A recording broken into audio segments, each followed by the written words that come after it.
नमस्कार। आज बताऊंगा आपको आईटीआर के बारे में। आईटीआर अगर आप भरते हैं उसके बाद उसको वेरीफाई कराना होता है, या तो आप आधार के ओटीपी से, यानी कि जो आधार का ओटीपी आता है उससे ओटीपी के जरिए आप उसको वेरीफाई करते हैं, या फिर आप बाय पोस्ट आपकी जो आईटीआर होती है उसको भेजा जाता है बेंगलोर और आईटीआर डिपार्टमेंट में, तब जाके वो वेरीफाई होता है। लेकिन आज आपको बताऊंगा उसके अदर ऑप्शंस क्या हैं, आपको पोस्ट ना करना पड़े। हो सकता है आपको पता हो, लेकिन जिनको नहीं पता है उनके लिए ये वीडियो महत्वपूर्ण होने वाली है, जरूरी होने वाली है। वीडियो पहली बार देख रहे हो तो लाइक कर दीजिए, चैनल को कर लीजिए सब्सक्राइब।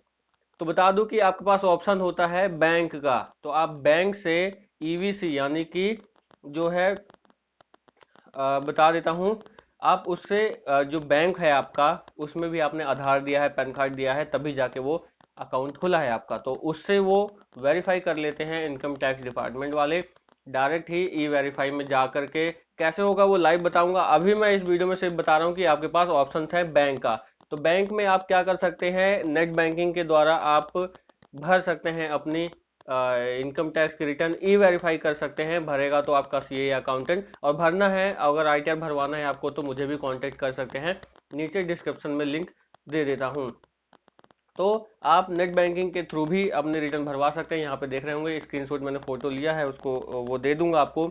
और दूसरा जो ऑप्शन होता है वो बैंक अकाउंट नंबर के द्वारा भी आप कर सकते हैं। मान लीजिए अगर आपके पास लॉगिन नहीं है, कई लोग लॉगिन नहीं रखते हैं अपने बैंक का, पासबुक से ही उनका काम चल रहा होता है और वो पासबुक रखना उनको ज़्यादा सूटेबल रहता है, इंटरनेट बैंकिंग नहीं लेते हैं, जो भी कारण रहता हो, तो उसके उसके उस इंटरनेट बैंकिंग की जगह पर बैंक अकाउंट नंबर आप लगा सकते हैं। Bank account number IFSC code करके आप वेरीफाई कर सकते हैं। मैंने अपने पापा का भी किया है, वो मैं रिकॉर्ड नहीं कर सका क्योंकि उस चीज़ का मुझे प्रैक्टिकल पहले पता होगा तभी मैं आपको बताऊंगा। तो वो मैंने किया है। अब मैं अपने रिटर्न जब भरूंगा तो ये करके आपको लाइव दिखाऊंगा बैंक अकाउंट से कैसे करते हैं। वो जल्द ही आज अभी ये बता रहा हूँ इसके बारे में, क्योंकि अगर आपको पता होगा तो आप अपने सीए अकाउंटेंट से कह के करवा सकते हैं। और आपको बता दूं तीसरा जो ऑप्शन है demat account number, DEMAT, demat account number. अब प्रोनाउंसिएशन मैं पता नहीं सही ले पा रहा हूँ कि नहीं, लेकिन यही अकाउंट है और इससे आप करवा सकते हैं। तो ये तीन ऑप्शन है, net banking, bank account number और डीमैट अकाउंट नंबर। इससे आप वेरीफाई करा सकते हैं, ई वेरीफाई करा सकते हैं अपना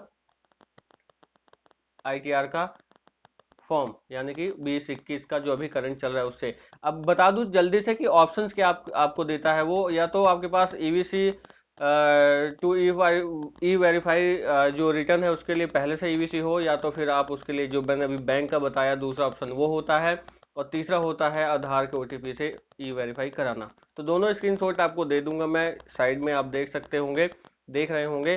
तो इस वीडियो में फिलहाल इतना ही। आपको अगर आपका आधार अगर बैंक से आईटीआर से लिंक नहीं है या फिर नंबर से लिंक नहीं है, तो आपको घबराने की जरूरत नहीं है कि आपको आधार पहले अपडेट कराना होगा और फिर उसके बाद आपकी ई वेरीफाई रिटर्न होगी। तो आप अपने अकाउंट नंबर से नेट बैंकिंग, और अकाउंट नंबर से या तो नेट बैंकिंग और एक डीमेट अकाउंट होता है उससे, दोनों से ऑप्शन है आप कर सकते हैं। अकाउंट नंबर से जल्दी ही आज कल में मैं कल आपको जरूर लाने की कोशिश करूंगा कि कल ही मैं उस वीडियो को ले आऊं, अपने रिटर्न जैसे ही मैं करूंगा बैंक अकाउंट नंबर से वो आपको जरूर दिखाऊंगा लाइव। तो बाकी आपके तीन ऑप्शन है ये, जो अपने सी अकाउंटेंट से कह करके इससे वेरीफाई रिटर्न आप करवा लीजिए। बाय पोस्ट आपको भेजने की जरूरत नहीं पड़ेगी, उसमें काफ़ी टाइम लग जाता है, 1-2 हफ्ते, और जल्दी ही आपकी रिटर्न वैलिड हो जाएगी। अब तो चेंज भी हो गया है, एक्नोलेजमेंट जो पहले आती थी उससे हट के थोड़ा सा आ रही है, और वो जब तक वैलिड नहीं होगी, जब तक आप वेरीफाई नहीं करा लेते हैं, वेरीफाई नहीं हो जाता है आईटीआर डिपार्टमेंट से, तब तक वो वैलिड नहीं होगी, और वो सही तरह से जो ई वेरीफाई का जो रिसिप्ट है, एक्नोलेजमेंट है आईटीआर का, वो नहीं होगा। तो आप जल्दी से जल्दी ई वेरीफाई करवा लें जो भी रिटर्न आपकी पेंडिंग है। इनवैलिड रिटर्न भी आ जाती है इनकम टैक्स रिटर्न की, तो उसको मैं भी लाइव करके दिखाने की कोशिश करूंगा।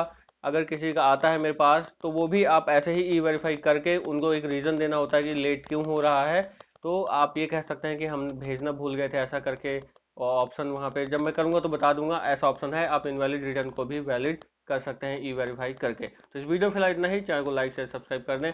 नमस्कार।